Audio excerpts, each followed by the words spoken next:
All the way from Providence, Rhode Island, welcome to ParentCast. It's a podcast dedicated to new parents, new babies, and their new lives together. So listen and relax, folks, because it's free, it's funny, and it's a lot better than therapy. Good timing. Welcome to episode 22 of ParentCast. I'm your host, Mary Larson. My name is Blake, and I gotta tell you, I want to give a shout out to Tom Brady. Why? Yesterday was his birthday. Oh, little Tom Brady, meaning huge. Tom, I love you. You are the absolute man. I don't know what I would do without you. I'm so happy. We would probably have, We'd have 0 Super Bowls, I'll tell you that. I don't know. We could have had one this year, and we didn't. I love how we're saying we, as a matter of fact, because it would have seemed like, obviously, we're part of the Patriots. No. The Patriots would have 0 Super Bowls. So, that's how it goes. Nonetheless, Super Bowls or not, today's topic I couldn't be more excited about. It is all about problems with getting your kid to sleep. Oh, my God. I would also say that the sleep, it's probably the hottest thing I've ever had to deal with in terms of not only my kid, but myself as well. Oh, my God. When you have a kid, the lack of sleep that happens, it could drive you nuts. It can really... Okay, our cat is freaking out right now. She's jumping into the pack and play. The baby isn't here right now, and she's jumping in to go play with the toys in the pack and play. Amazing. Wait. Okay, all right. Now that we've lost every single listener, let's just move on. Before we talk about all things regarding to sleep, it's time to jump into the judgment-free zone. Boom. Blake, you are up this week. Share with us a story or tidbit that makes us all feel a little bit better about ourselves, to let us know that we are not alone in this parenting jungle. So I was at Dunkin' Donuts the other day, and I had no idea what to give my kid for breakfast. I knew I had to go home soon to give him breakfast. We were out for a walk, and I'm like, oh my God, what am I going to get him? Did we have anything for food there at the house? Probably not, because you don't go food shopping. Continue. Well, we can go food shopping. It's called Peapod. That's fine. You don't need me for that. That's just online. Anyway, I'm like, what am I gonna do for breakfast? Do I have anything? I don't remember if I have anything. So I'm at Dunkin' Donuts. I'm grabbing a coffee for myself, and I have the kid with me, right? When he sees the donut case, he literally freaks out with all the different donuts. So I say to him, all right, hey, do you want one? I think, yeah, I'll give him a little treat. Who cares? I'll give him a donut. Or a munchkin, rather. So he points to one of the munchkins. I can tell which one he's pointing to. He wanted the chocolate one. So I go to the girl and I say, hey, can I have a chocolate munchkin for my kid? She says, well, the minimum is 3. I said, oh, well, I'll have a couple myself, whatever, who cares, right? So I get the 3 munchkins, and he starts eating it, and takes the whole freaking munchkin and puts it right in his mouth. Just like that. No problem. Done. Then he starts pointing. He's going, at the other munchkin. Oh, well, mom's not here. Okay, I'll give you another munchkin. Give him another munchkin. Right in his mouth, the whole thing. Chews the whole thing up. Starts pointing at the 3rd munchkin. I'm like, all right, well, now I'm curious. Let's keep going with this. Let's see how many munchkins he can do. No. Oh, yeah. Guess how many munchkins? I don't even want to know. Yes, you do. Just guess. 4.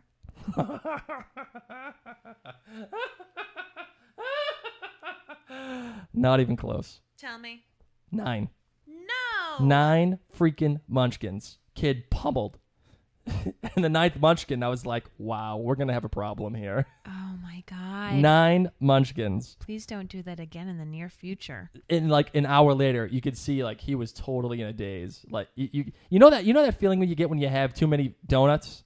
It's like just sitting there in your stomach. I don't know if I've ever actually had that feeling, but I have had a sugar coma. So yeah, that counts, right? So yeah, not only did he have that feeling of the donuts being stuck in the stomach, but he also had the sugar coma where he was just sitting there like Private Pyle in Full Metal Jacket. And he's just sitting there, his eyes half closed. I never saw that movie. You never saw Full Metal Jacket? Nope.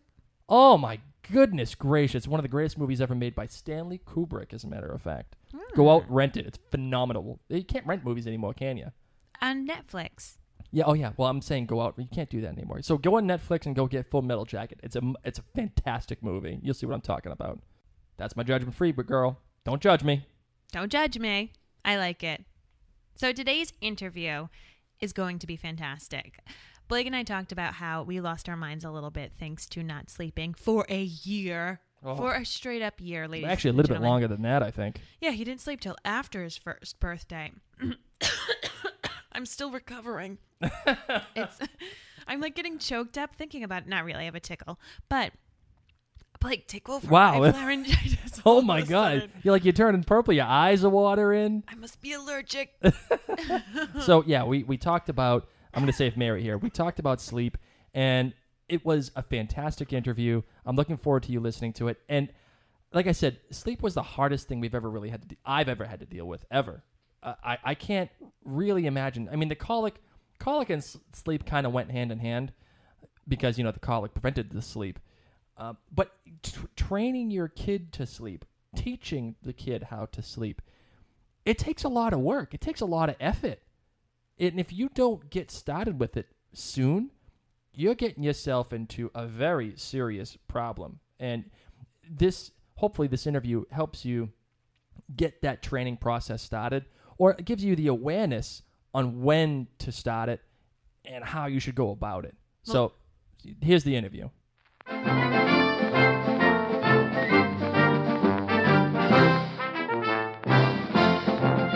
Joining us now is Alexis Dubief, and she has been writing about kids and sleep at TroublesomeTots.com since 2011.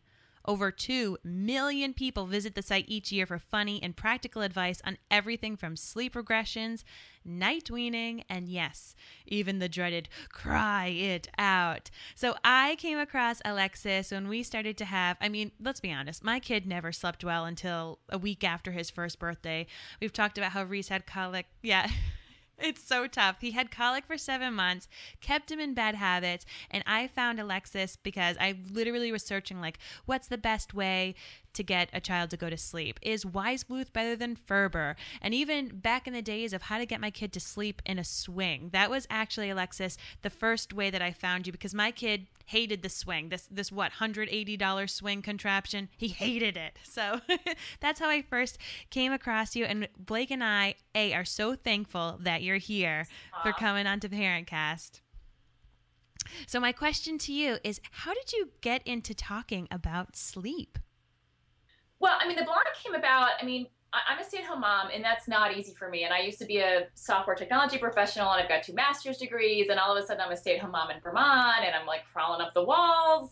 And I started blogging with no expectation anyone was going to read it. It was just to kind of keep my hand in technology and sort of give me I just needed a little project to dink on when they were napping. And the sleep thing was just like you and your issues. We had a terrible go of it. Reflux, just every nursing problem under the sun. And I am at heart a researcher. So through that whole process, I devoured all these books you see behind me are my stack of sleep books. My husband's a professor at UVM, so I have access to published academic research through his account. And I kind of got a reputation locally. And my friend and I, Kelly Erickson, we used to, kind of on a lark, we would go to people's houses and help out, for free. We would literally drive there and spend 3 hours with people. And I have done cry it out with other people's kids. And it was kind of a crazy thing. And I just kind of started to write about wow, it seems like a lot of people are getting hung up and tripped up on the same things. And the books talk about them, but not in a way that sleep exhausted people are really connecting with. So I just started writing about it. And again, it was kind of a fun project. I thought, I'll never have more than 5 readers. And for a long time I didn't. And then, I don't know, it picked up. And then when you have more readers, then you feel like a responsibility to both keep it going and also maintain a really high, quality of content. People from all over the world are reading this and making decisions. I need to make sure that it's solid, that I'm giving them solid information to make a decision. So then I started, interviewing pediatric sleep researchers and pediatricians and getting a little more serious about it because I felt a duty to my readers to make sure it was okay. So none of this was expected. It's just been a kind of circuitous, random thing. I have got to say, I wish you lived in Rhode Island. My goodness, the fact that you were driving around and helping people. Now, what was your sleep struggle? What did you personally struggle with in regards to your kids? My oldest, Duncan, both of my kids had terrible reflux, and Duncan's went undiagnosed for 5 months, and he was screaming and crying and not sleeping, and everyone's like, oh, babies cry, you just gotta let it go, do a little yoga, it's just what babies do. And, my husband and I were like, seriously, this is normal? Like, okay, we keep things just as normal, okay. And I mean, it was insane. There was a point where he would be awake and inconsolable for hours at night. And the only way we could help him would be to drive. So from like midnight to 3 a.m., one of us would drive around. Like, it's crazy. And at the time we were like, well, this is what we have to do because he's screaming and bathing, nursing, none of massage. He didn't care, screaming. And people were like, well, some babies are really intense. Well, okay, So yeah, like it was crazy. And in hindsight, I'm like, there should have been better information, and reflux was tricky. None of the books talk about reflux. None of the books talk about, food allergies. 10% of babies have milk intolerance, milk protein issues. Like these kind of things weren't kind of thrown out there. So we had nothing to go on except for the whole, well, some babies are fussy and I guess we got one. So that diagnosing his reflux was a really transformative experience on multiple levels. One, because we kind of got like a reasonable facsimile of a life back. And two, it was like, wow, this shouldn't have been so hard. Like there should have been a better way to kind of, get here. So yeah, that was our party journey into parenthood. Speaking of that, Alexis, does every baby need to be sleep trained? And is there such a thing as a bad sleeper and a good sleeper? So the term sleep trained, I guess it depends on what you mean. I mean, all babies need to be taught to sleep. I mean, we're not born innately knowing how to sleep. So you're going to have to teach your baby how to sleep. That doesn't necessarily mean that crying is involved, but it has to happen in some way. So when you say like a bad sleeper or a good sleeper, like I don't like to label babies bad and good. I think some kids are more flexible and adaptable. Others are intense, and whether it's colic, reflux, food allergies, and a lot of these things go undiagnosed. So, there's a substantial portion of kids who have some mild, underlying medical issue they'll outgrow, but it makes things really hard. And I'm assuming you know this from colic, when things are really hard, you get into desperation mode. Mm-hmm. And you're in desperation mode and you just do what works just to get through the day, and the months go by. And then even when your baby starts to get a little bit easier and a little bit more relaxed and chilled out, you're kind of locked in on this, desperation mode. And now he's, 7, 8, 9 months, and you've spent 9 months teaching him to sleep one way. And then when you realize, oh, hey, we need to make some changes here, baby's like, no, my entire life we've done it this way. That's how we're doing it. And making a gentle transition into a new way is sometimes possible and sometimes not so much. So, I'm not like trying to sell people on cry it out as a sleep training technique. It's not like I get, I don't make $5 every time somebody signs up for this plan, but I think that it's unreasonable to take it completely off the table, regardless of what's going on in your family.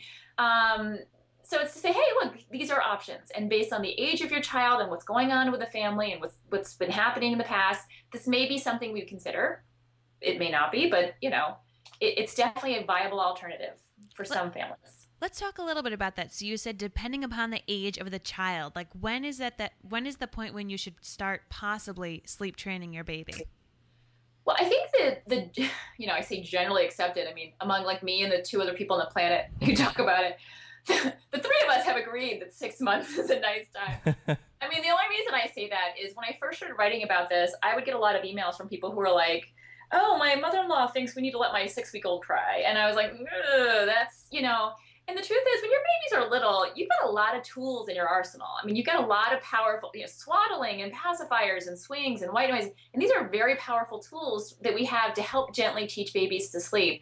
Those things stop working as your baby gets older. So, if you have, as an example, a 9-month-old baby who only sleeps latched on to mom's breast. And that, by the way, is a far more common scenario than people will admit to. But there's a lot of people doing that out there. When you have a 9-month-old who's only sleeping on your breast and you say, okay, it's been 9 months. I don't want you on my breast all night, and I don't want you in my bed, and I'm tired of waking up 10 times a night. Like this is not working. that you don't have a lot of tools to gently, transition out of that. I'm not saying it's impossible, but you don't have as many things to work with as you do when they were, say, 2 months old, and they were really kind of a little bit more malleable. Mm-hmm. That was me. The 9-month-old stuck to me. He ended up becoming a 10-month-old, an 11-month-old, stuck in our bed. So what you were saying, you're right. It's so common, and it became, Blake would bounce him on the yoga ball for about 45 minutes. Hours, not even 45 minutes, hours. Yoga ball, yeah. Oh. And then he'd go to sleep, and he'd wake up around 10 or 10:30, and we were just like, well, I guess it's time for us to go to bed, and we'd go to bed with him. So it was pretty tough, and I don't think for us it started to click until we started to have a schedule. Mm-hmm. When people do start to get a schedule with their baby, do they need to stick to it day in and day out? And when do these schedules change? Well, the schedule thing is tough. I mean, some babies are pretty malleable, and you could, blow a nap and have a play date today, and tomorrow will be just fine. Other kids, if you upset the pattern, it's a 2 to 3 day process of kind of getting things back on track. And so, my answer is always like, well, what happens when you blow the schedule, and how severe is the penalty? I mean, if it's not a big deal, then great. Have lunch with a friend, blow nap time, go to that play date where, everyone's really funny and it's a good time. But for others, it just may not be an option. Most kids, so there's this issue of a circadian rhythm, which is like this hormonal regulation that we all have as adults that kind of regulate our wake-sleep patterns. Babies don't have one. They're not born with that. Their sleep is randomly distributed throughout the day, and it's kind of a bit of a mess when they're a newborn. That develops over time, and it takes years before a kid's circadian rhythm is the same as an adult's. But it's kind of, the building blocks are coming together the first year of life, and somewhere between 6 to 8 months, they seem to really be able to kind of regulate on a schedule if you're consistent about it. So I always kind of recommend when they're newborns, you want to focus on how long they've been awake, because, you're going to get 20-minute naps and 3-hour naps. So trying to lock in the schedule is just kind of a mess for everybody. You kind of be, a little float like a butterfly, let it happen. But around, depending on the baby, 6 months, 5 months, 8 months, somewhere in there, you're going to need to help establish that body rhythm by saying, okay, you know what, we nap at 9 and 1, and bedtime is 7, and and sleeping at the same time every day basically encourages your body to produce melatonin at these times every day, and melatonin is the sleep hormone. So, you're not dooming yourself by not having a schedule, but you're also not taking advantage of this chemical, inducement to sleep by having things float around. Usually bedtime locks in first, and then naps come later. It's so funny how you talked about how some babies are able to skip their nap and be fine, and others it takes them 2 or 3 days to recover. It makes me think about if I had a night out partying when I was 21, I could wake up the next day, have a Gatorade, and be totally fine. But if I go out partying now, I'm good to go. yeah, I feel like I have the flu for a week. Like, I need a week to recover, and that's how our kid is. If he misses a nap, it takes 2 days to come back to normal, to being a happy kid who goes to sleep regularly. So yeah, it's good to know each of your kids. We took them to fireworks, which meant they were up till 11:30. 3-day penalty. Yeah. 3-day penalty for fireworks. So my oldest is 7. I mean, but no, I'm with you. I'm 43, and if I have more than 2 glasses of wine with dinner, it's like I need to sleep in the next. Yes. It's so sad. I know I've always told Mary to not wake me up if I'm hungover. But with that in mind, should you ever wake a sleeping baby? I mean, let's just put it out there. Well, I mean, in general, I don't like to wake sleeping babies. Now, there are some extenuating circumstances where you might, and these are rare. So don't, jump to think this is you. Assume it's not you unless it's just really overwhelmingly obvious that it is. There are some babies who sleep so much during the day that they have a hard time sleeping in large interrupted chunks at night. So if your baby is napping vastly more than the norm for their age and is, waking up at midnight and is resolutely awake for 3 hours no matter what you do, you might have a too much napping issue. That is rare. So, but that does happen. Other cases would be when their night sleep is shifted. There have literally been babies who don't go to bed until 1, 2, 3, 4 o'clock in the morning. I had this wonderful woman. She wrote me an email and it was like, sleepless in Spokane. And her baby did not go to bed until 4 in the morning. And they were literally dying. Like, they were like, we can't. Because she's like a nurse. Like, she works all day and then they're up all night. So, her baby was like sleeping basically from 4 a.m. until like noon.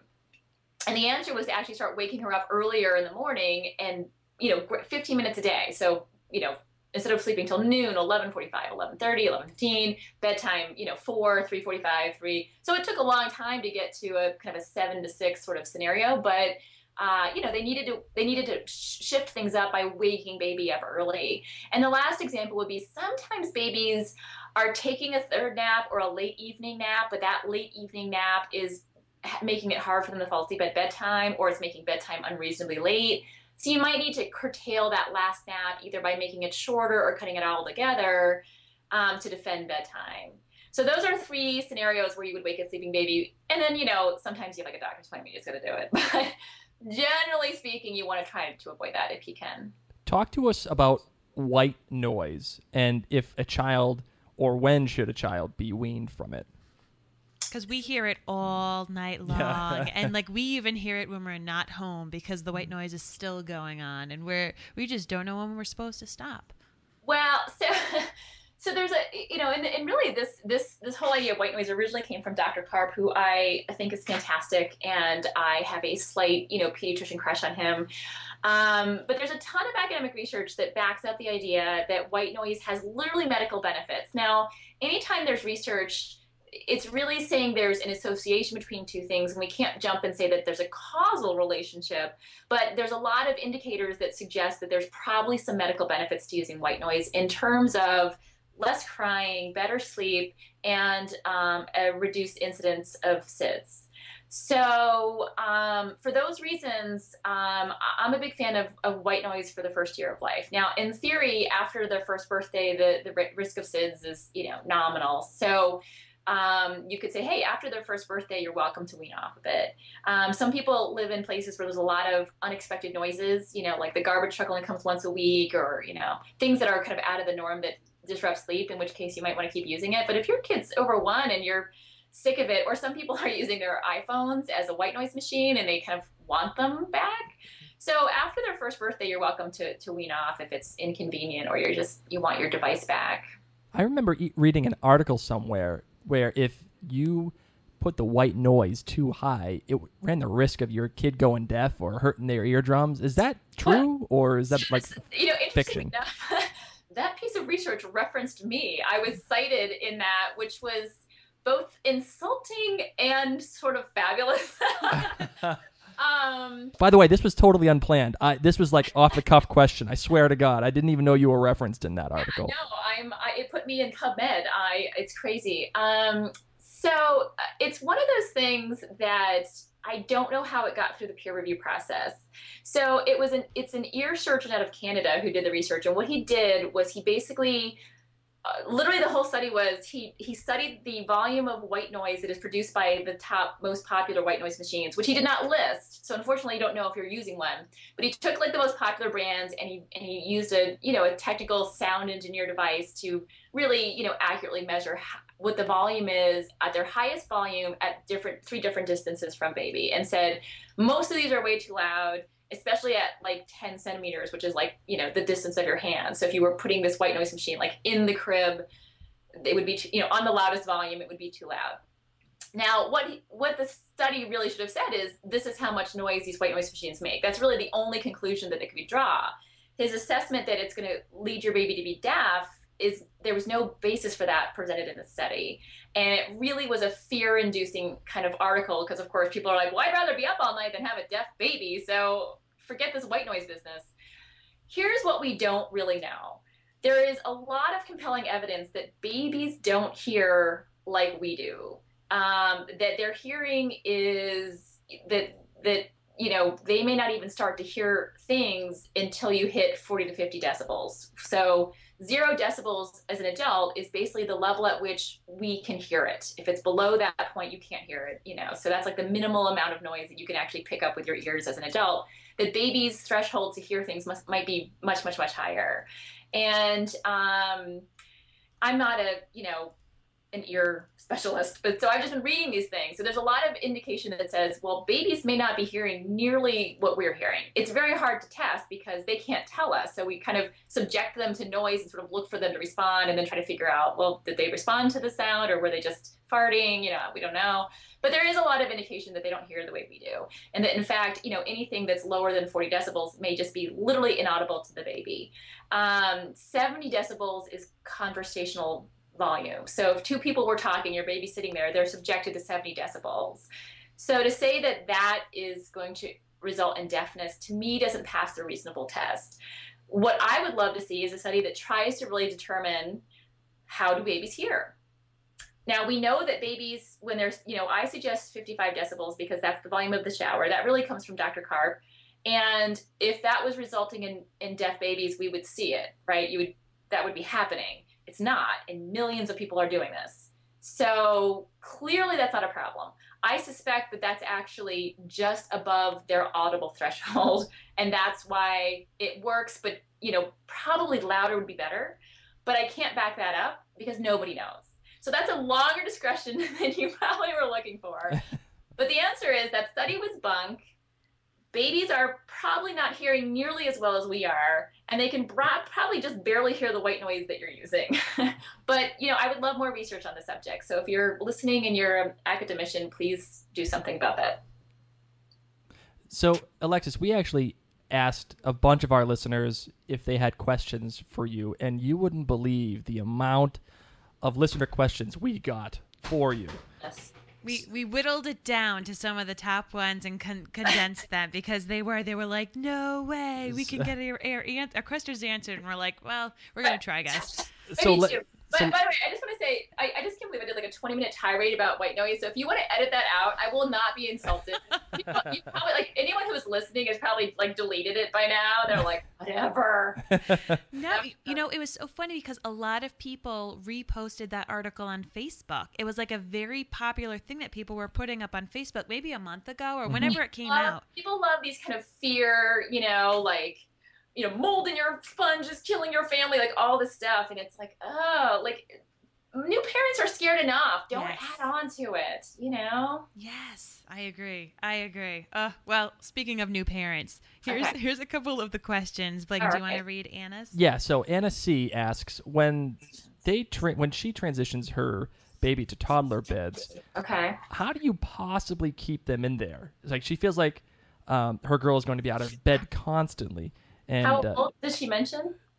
She doesn't say. I do have one that is that wrote kind of the same question, and her baby is 26 months old. He's been in the toddler bed since 20 months, and she went into a problem. He was great, and then they had another baby. So listen, if you have to, if the choice is between buying a new crib or putting food on the table, you're going to have to put food on the table and deal with the fact that we can't afford a new crib. If you can afford a new crib, buy the new crib. Like, seriously, again, if it's financially off limits, you'll have to make do. But if there's any way to keep your child in the crib as a crib, not a toddler bed, till their 3rd birthday, that's ideal. Now, sometimes you can't because, again, financially it's simply not an option, or they're climbing out to such a degree that it's unavoidable. Most people will climb out 2 or 3 times, bonk their head and go, this didn't work out so well, and stop doing it. So don't panic because one time they climbed out. But, some kids are really just, jungle climbers, and they're just they're free now. So if you have to, you have to. But 3 is great because kids under 3 have 0 self-restraint. So if you give them freedom, they're going to take it. And all of a sudden, naps are a battle, bedtime's a battle. And a lot of the tools that will work with a 3-year-old, which is basically providing a series of incentives and disincentives, won't work with your 20-month-old because they're simply not developmentally able to understand, sticker charts, And, I mean, it's a carrot and sticks, right? So for older kids, you go, great, we're moving to the big bed. You lead up to it. You market the toddler bed. We go shopping for special sheets. We pick out a special bed buddy. We talk about the bedtime rules. What can we do if we can't fall asleep? What can't we do if we can't fall asleep? Can you sing? Yes. Can you count your toes? Yes. Can you play with your bed buddy? Yes. Here's a nightlight right next to your bed. You can turn it on and off if you want to. Can you get out of bed? No. Can you scream? No. Can you, whatever, throw your diaper on the floor? No. So you have some time leading into, you talk about these things. What happens if you get out of bed? Well, maybe you give them 2 tickets, 2 golden tickets. It's cardboard with some aluminum and some, glitter glue. If you need something, you have 2 tickets. But every time I have to come in here and help you get water, or your bed buddy fell out, or you need to go get a tissue, it costs you a ticket. What happens when the tickets are all done? Then we're done. So when you plan for it, you can kind of market it ahead of time and set up some structure. Worst case scenario, if the incentives and disincentives, sticker chart, like, hey, it's the morning, if you have 2 tickets when it's morning, yay, you get a gold star, and you get 7 gold stars, and this awesome Playmobil is yours. It gives you a lot of tools. Your 2-year-old or your 2.5-year-old, it's just those things aren't going to work. And then you get into more scenarios like, well, my 2-year-old's getting out of bed. There's the super nanny shuffle, put them back to bed 4,000 times. I have not found that to be a super productive technique. I mean, on the show, it's working like gangbusters, but I don't know anyone who that has worked for. So then you get into more kind of draconian issues of, we're going to baby-proof the hell out of this room and put a baby gate up in the door. And now the room is your crib. And that's not awesome. Baby-proofing an entire room, seriously baby-proofing, bolting furniture to the wall, removing every cord and access to electrical, it's hard to do. If you've got a baby in there, because the siblings share rooms, you can't leave a 2-year-old loose in a room with an infant. That's not safe. So basically my advice is pony up the $200 for the new crib, keep your toddler in that crib until they're 3, and then you have a lot more kind of techniques you can work with to encourage them to stay and really celebrate that they're bigger and that they can do more things. So that's great. So now you were talking earlier about the co-sleeping, breastfeeding mom. We had a listener, Florence D. She would love some tips. She is still nursing, still co-sleeping with a 14-month-old. And she's trying to get that 14-month-old to sleep through the night. And I asked her, I said, are you planning on weaning throughout the night? And she said, maybe. And I was like, well, I bet that's going to be the first answer. So I don't know, but she wants the baby to sleep through the night while they're still co-sleeping and nursing. Did she say how often baby is nursing? Is it once or twice, or is it like 8 times? She didn't say, but I would assume it's a few times. Because I would feel like if I slept for a nice long chunk, I would feel like I slept through the night. So I bet it's still you. Yeah. All right, so we're going to assume that it's a 14-month-old who's nursing a lot, and I can almost guarantee you that she's nursing to sleep or near bedtime. So the issue is your sleep associations are established at bedtime. So what you do at bedtime sets you off on the path for the rest of the night. It's like there's a fork in the road, and what you do here, you choose one path or the other. You cannot deviate from your path at 2 a.m. You pick this path at bedtime. Now you're here. You're committed till the next night. So if you're lying down in your bed and plopping baby on the boob and just hanging out there until she falls to sleep, then every time she cycles through a wait sleep pattern, which is 45 minutes all night long, she's going to need to have that same scenario replicated all night long, which is you there, her on the boob, and that's where you're going to get these every 1 to 2 hours just wake ups. And it's not every 45 minutes because some sleep cycles they don't get fully aroused, but every time she hits a certain wake zone, she's going to be like, whoop, I need mom's boob, get back to sleep. And a lot of people in this circumstance, they think, oh, my milk is drying up, she's going through growth. Like, there's all these things people think. None of those are actually true. What's happening is because this is how she falls asleep, this is what she needs to fall back asleep all night long. So if you wanted to create the possibility of only nursing once or twice a night, she needs to change what happens at bedtime, which means not nursing to sleep and not nursing near bedtime. So nursing and then having like one book and then having her fall asleep is probably not enough of a separation. But nurse, bath, books, and then cuddling her to sleep would probably be a better scenario. And I'm assuming she doesn't want any tears involved. So the cuddling to sleep thing would probably be the way to go, so that you're free to like pat her back and, you know, sing songs and time for sleep.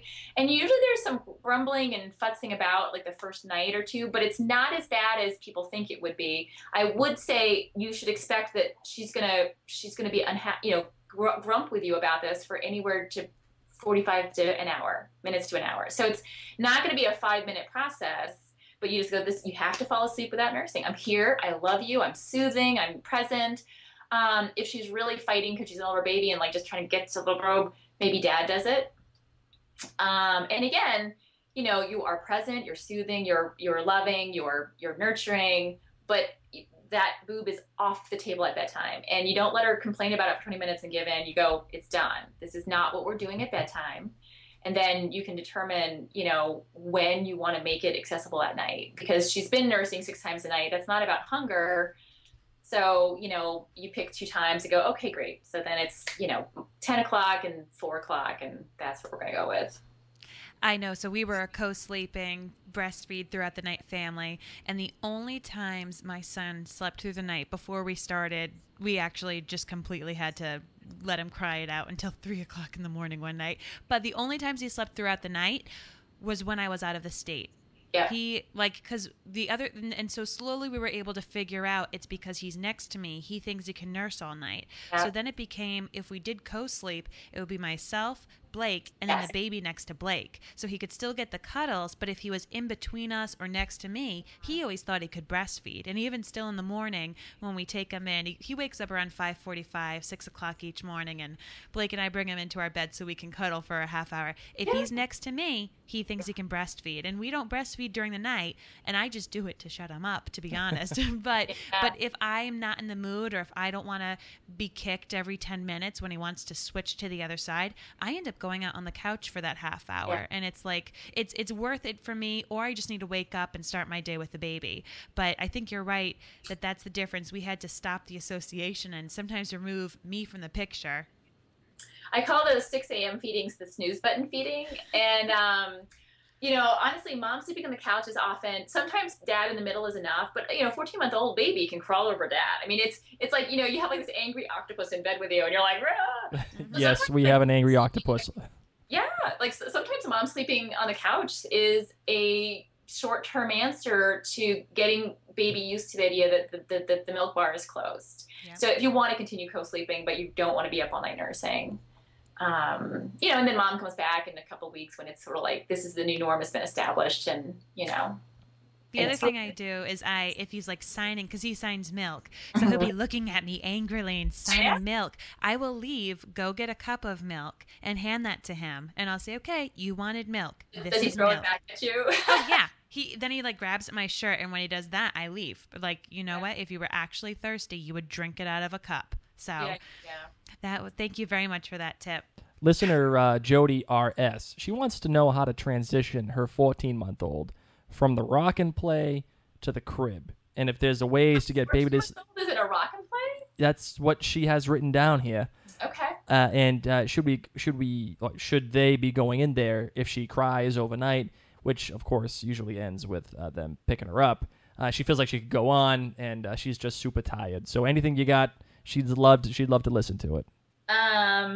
So that's kind of unusual. The rock and play has a weight limit of 25 pounds. They're awesome for newborns.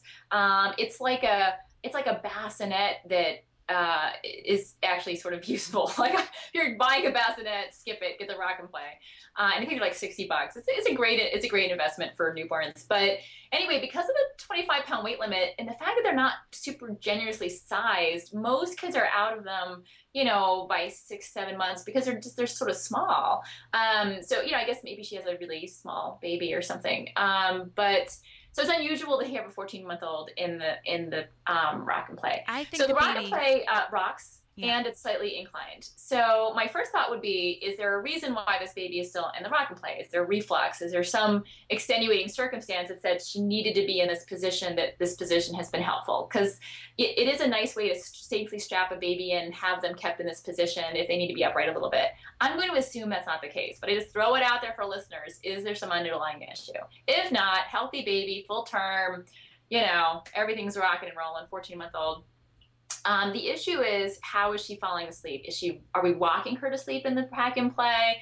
Like, what's going on at bedtime? Because as I mentioned before, bedtime is where you choose your path, right? Are we on the rock and play path, or are we in the crib path?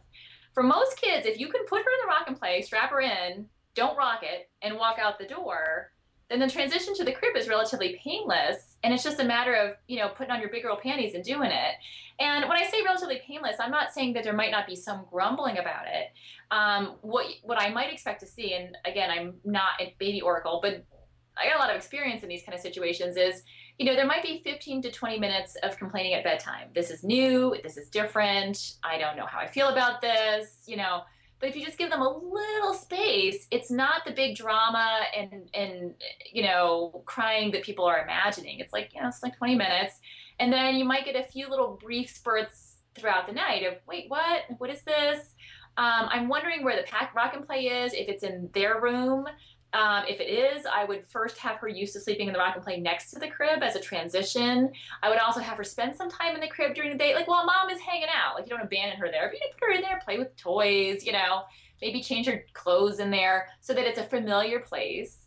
And if they don't have one already, I would introduce the use of a lovey so that could be like a familiar comfort item that they could bring from the rock and play into the crib to help ease that transition. And of course, 14 months, still not too old for white noise. So, I mean, a lot of possible scenarios there, but, don't be too scared. These things are not as scary as you think they are. So what is the best tip that you have for parents who have a baby who is struggling with sleep?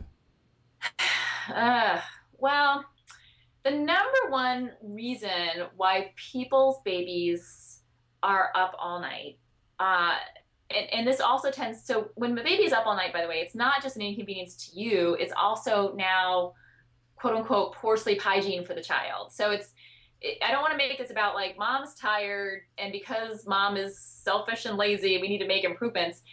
Kids who are up all night have poor sleep hygiene. They typically are getting less sleep overall than a child who is sleeping better. So if you're awake for 30 minutes to nurse or be rocked or whatever it is every 3 hours all night long, even if your quote unquote night is from 7 to 6, your effective night sleep is only 9.5 hours. So, and a goal would be like 11. So you're like a quart low on sleep. So from the child's perspective, like we're not really hitting our marks in terms of, are we getting our child enough sleep? So when you look at it from that perspective, we go, okay, great. Our child needs better quality sleep and more of it.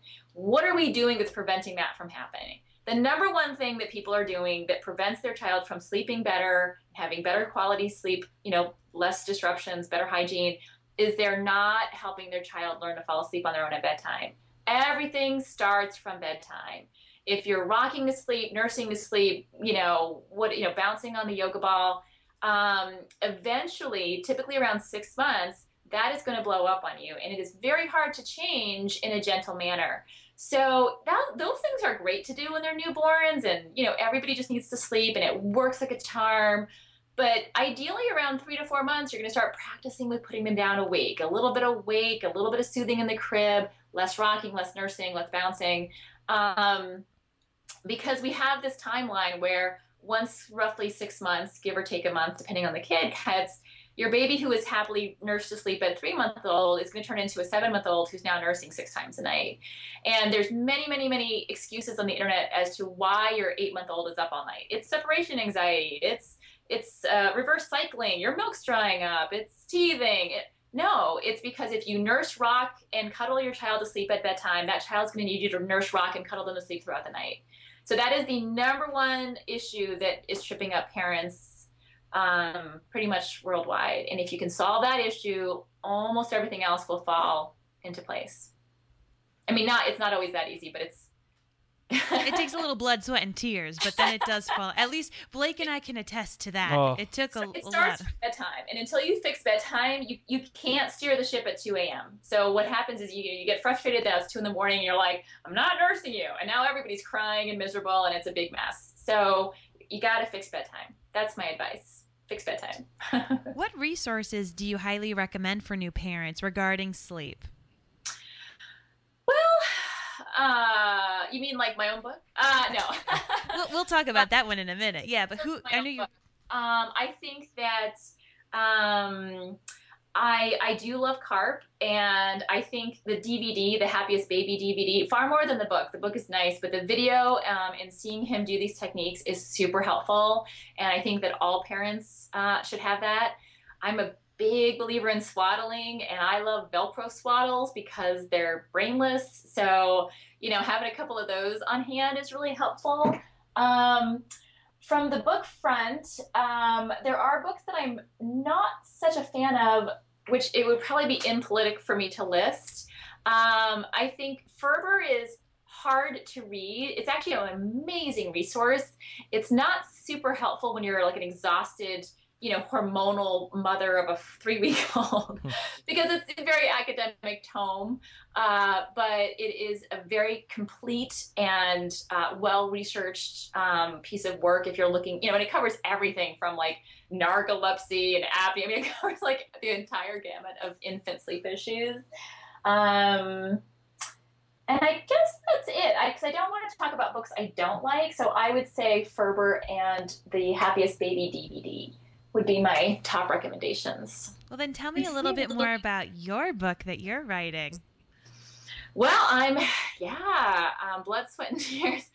So I'm really just trying to help connect the dots on everything from sleep regressions to teething to possible medical complication, food allergies, reflux, how different ways to teach your baby to sleep based on how old they are and what kind of baby they are. So instead of saying, this is the method, I'm trying to break it down and say, well, if you have a 6-month-old who loves to be cuddled, you would consider this as a good strategy. If in fact you have a 9-month-old who you're still bouncing on the yoga ball, this would be a better strategy for you. And try to give people the tools to sort of diagnose where they're at, what's working, what's not working, and then come up with a customized plan for themselves to try to sort out what's happening. So, and I'm also trying to make it very kind of scannable and accessible and funny so that, and again, Ferber's book is amazing. I do not want to detract from his work, but it is a tough thing to get through when you're tired. And I'm trying to really make sure that this is kind of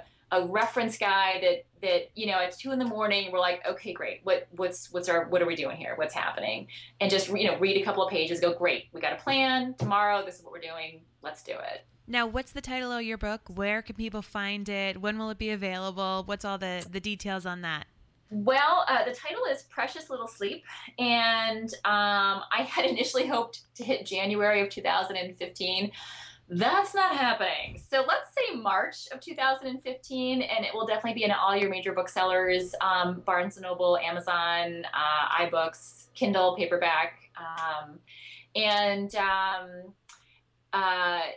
the digital version will be DRM free, which means you're free to pass it along to friends and share it. So my goal is, everyone knows there's no money in books, but it makes me feel good to help people. So if this is a helpful resource, I will be happy. And God willing, I'm doing my best to make it so. I'm working with an internationally board certified lactation consultant, a child psychologist. I think it's gonna be really good and also funny, I hope.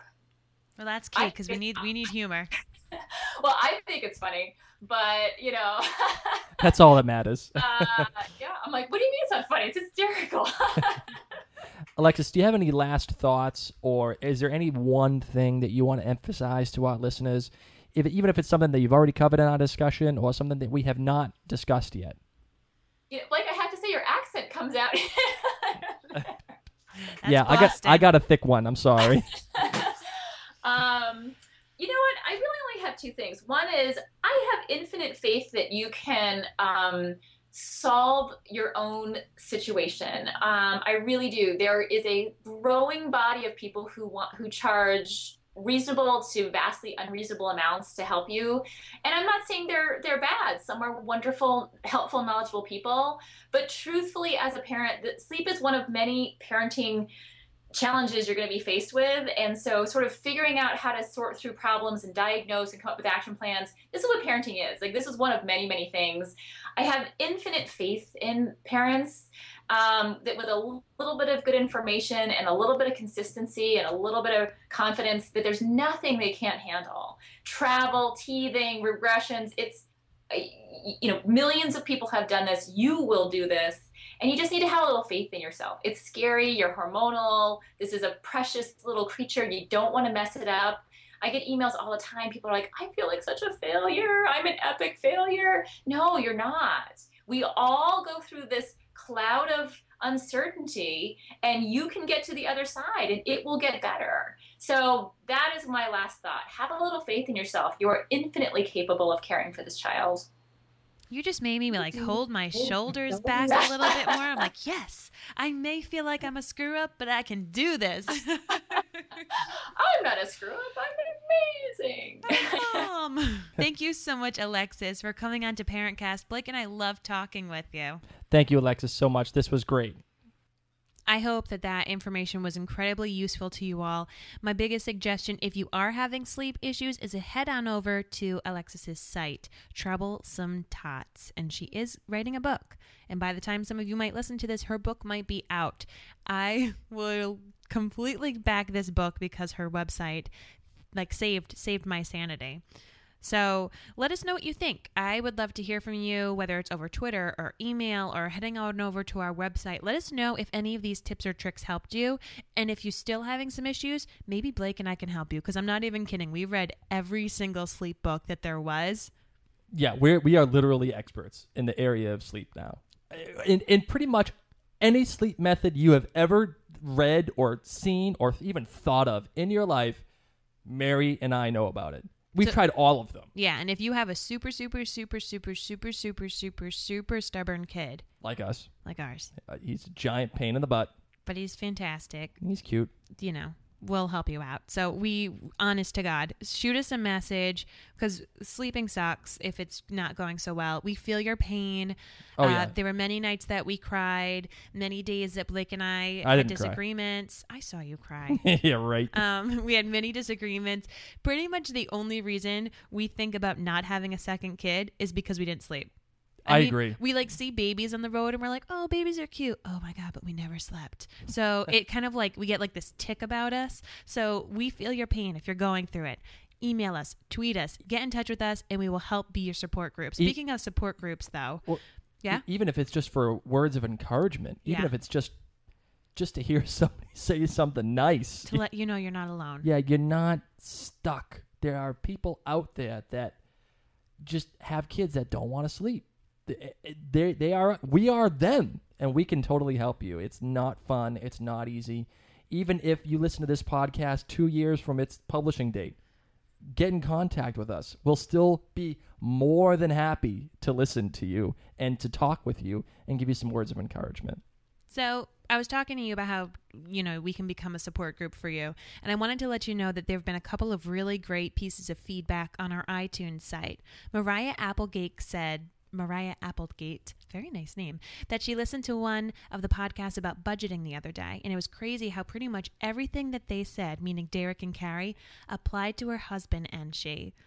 She saw one about breastfeeding, and she was very excited to hear that one, as she's sure that it is bound to be funny. So, Mariah, I hope that the breastfeeding episode was just as helpful for you as the budgeting. Blake and I would love to hear if you were able to apply any of the suggestions that Derek and Carrie had. Blake and I finally, how long we've been together for 7 years, married for 4. We finally did a budget for the very first time. And okay, so I wasn't raised with a lot of extra money. Blake was a comfortable child. So I grew up knowing how to do budgets to some degree. Whoa, time out. I know how to do budgets too. Let me just. I run a business. I know how to do a budget. He knows how to do those kind of budgets. But because of Derek and Carrie, we had all the kind of, what is it? So, support and encouragement to do a budget together. It was a good conversation. It was no longer this stressful. I mean, it still was stressful. Let's be real. We definitely had a glass of wine.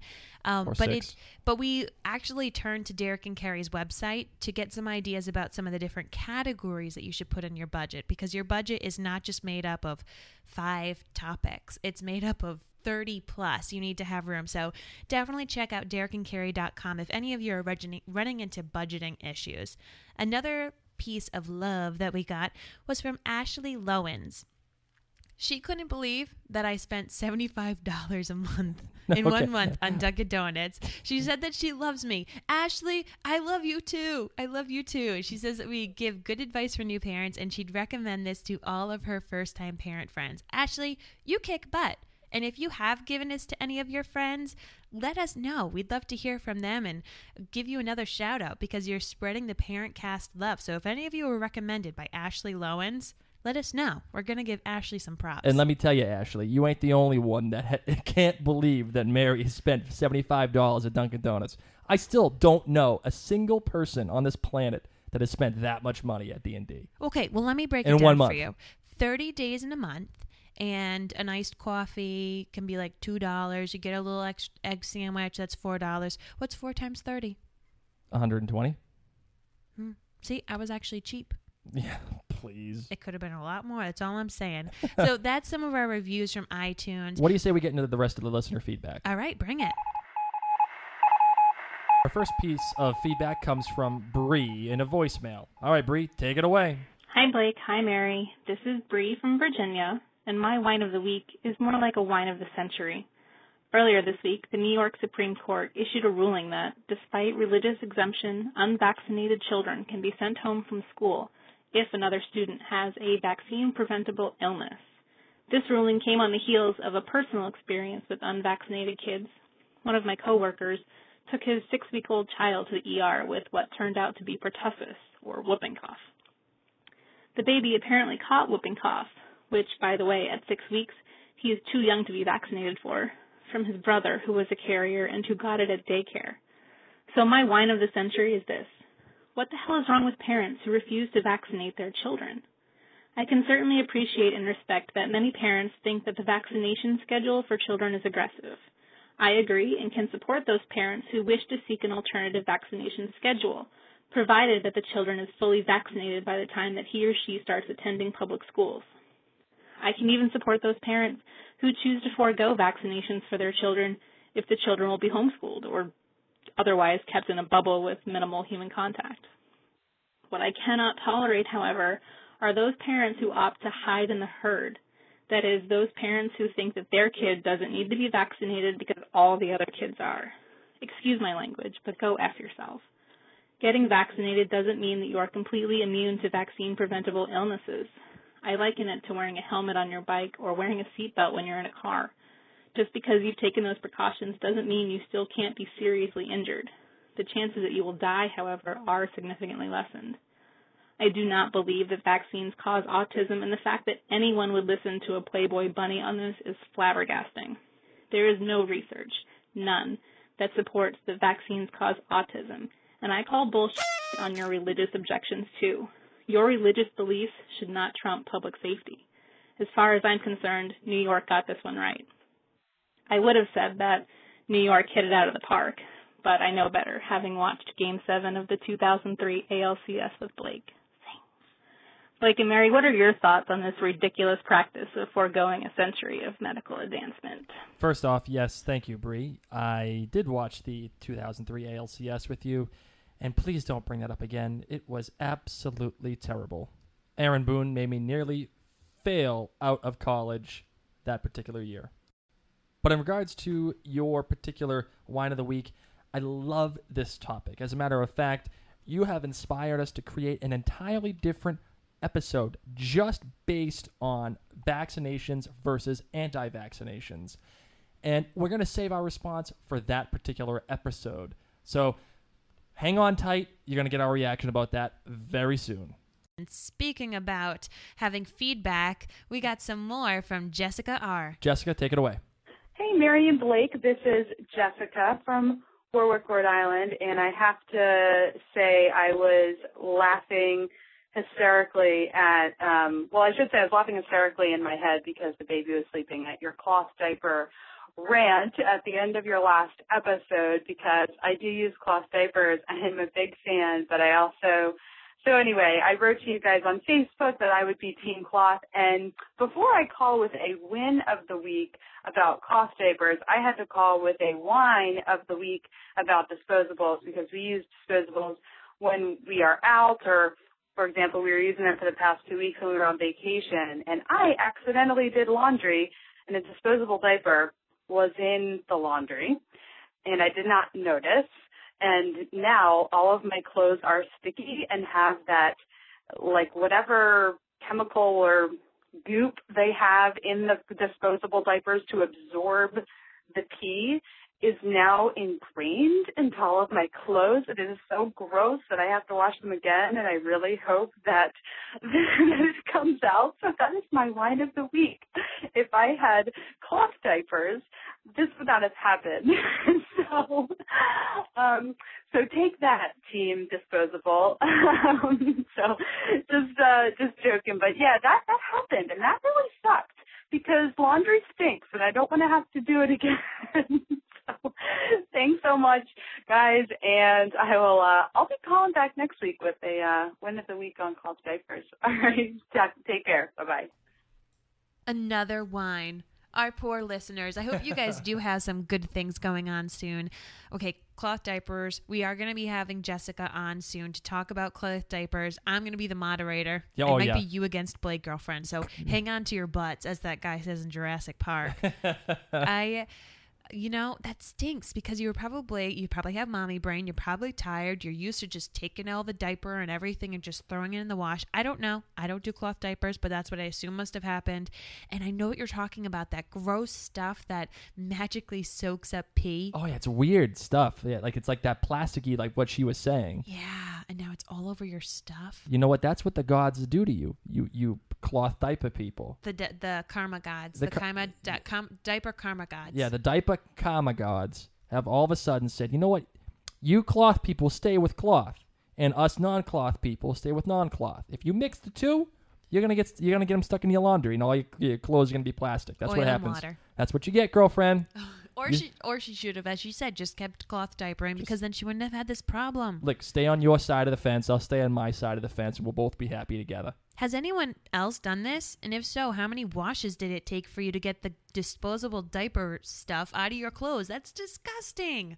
Let's change everything around. Well, actually, we got one more piece of feedback here, and I just want to go over this. Megan D gave us an overshare on Facebook of someone that she knew. Is this like a judgment-free? Well, remember how we did our last episode on Facebook overshares? Like Facebook faux pas. Yeah. She says that this is the worst Facebook overshare she's ever experienced. And, the guy, he's a new dad. We're not going to say the name, obviously. But she undoubtedly blocked his updates from her news feed immediately following this post. And I wish I could throw the picture up here on our feed, but we're not going to be able to do it. But it was a picture of this guy's kid on the potty and fully naked, like full frontal, full everything. And it's one of him on the toilet, and then the next one is a picture of him hugging his mom, be like, "Oh my God, congratulations, yada yada yada." Oh, good. And the post said, "Oh, the kid's trying so hard on the potty this weekend, and he finally did it. So proud of our boy, yay!"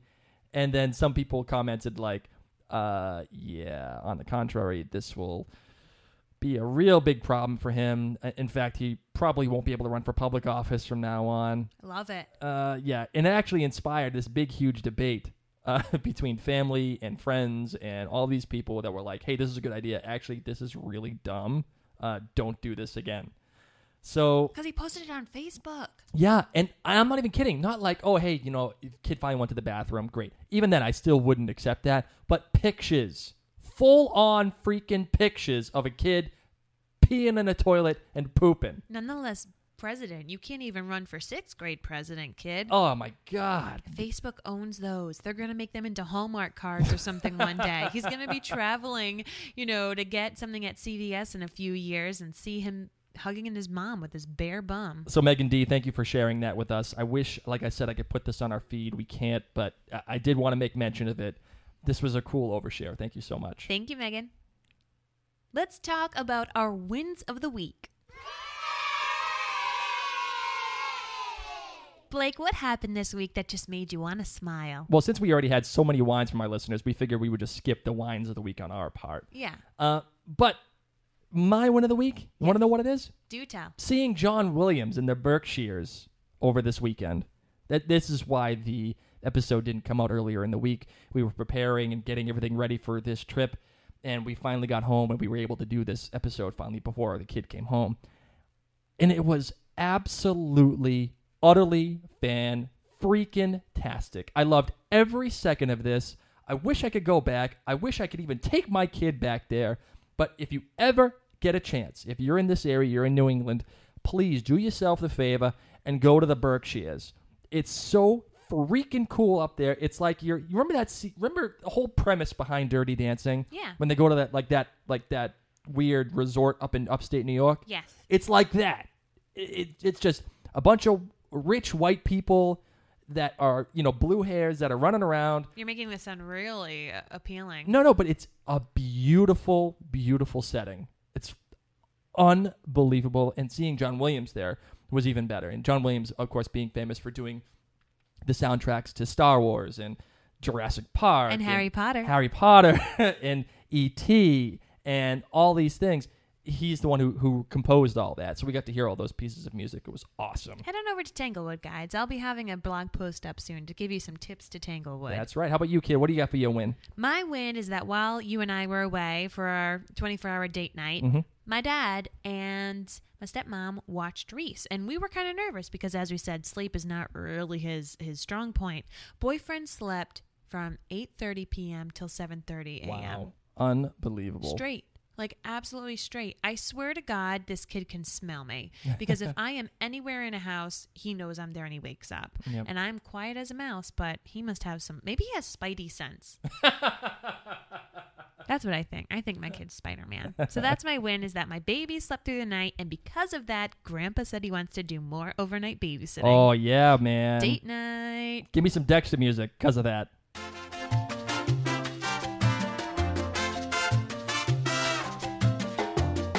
You know what, baby? I'm so happy that Grandpa wants to take Rhys overnight more often. Give me some more Dexter music. I got to celebrate some more. One more time.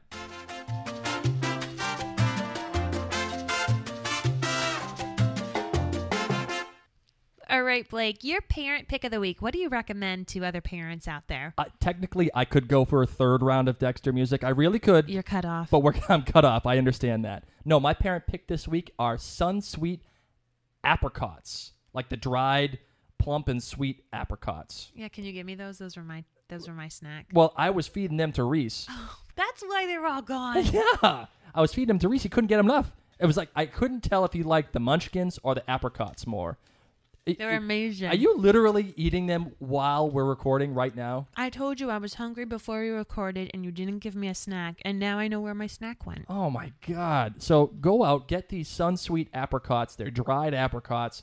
My kid gobbled these bad boys up like they were candy. And the reason that they're the best is because they're a little moist. Usually dried fruit is pretty dry. Yeah, it's gross. I hate dried fruit. This is amazing, and it's Whole30 and paleo approved. So they're really healthy. They're like not a whole lot of. Could you really not like do like the whole case thing? We're getting all that on air. What are you getting? Yeah. I'm hungry. You know. No one can call us professional. I'll tell you that. Zero professionalism in this podcast. I'm a real parent. You're actually chewing into the mic. Stop touching the case. Oh, my God. It was delicious. Oh, my God. Oh, my God. I love you so much. Thanks.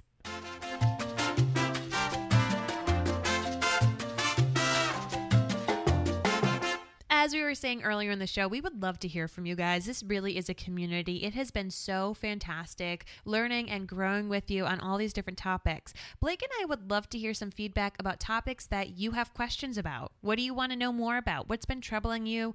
What's something that you'd love for us to get an expert to chat about? So send us some feedback. You can reach us at our website, which is ParentCastPodcast.com. And if you're into the whole Facebook fad, you can get us at Facebook.com/ParentCast. Tweet us. Our handle is @ParentCast.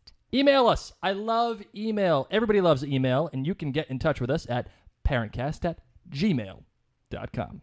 Leave us a voicemail message on our website, which you got to hear a couple of those this week. Thank you guys, by the way. Hearing your voice just makes it so much more real and, adds another person into it. You can reach us at 503-454-6730. And it goes straight to voicemail, by the way. It's not like we're going to answer the phone and be like, hello? Oh, okay, what's your message? No, it goes straight to voicemail. You can call anytime, any day. It doesn't matter if you're on West Coast time, East Coast time, or if you're on Australia time. It don't even matter. You can call us at any time. We would love to hear from you, especially if you're out of the country, because we see that there's some of you out there.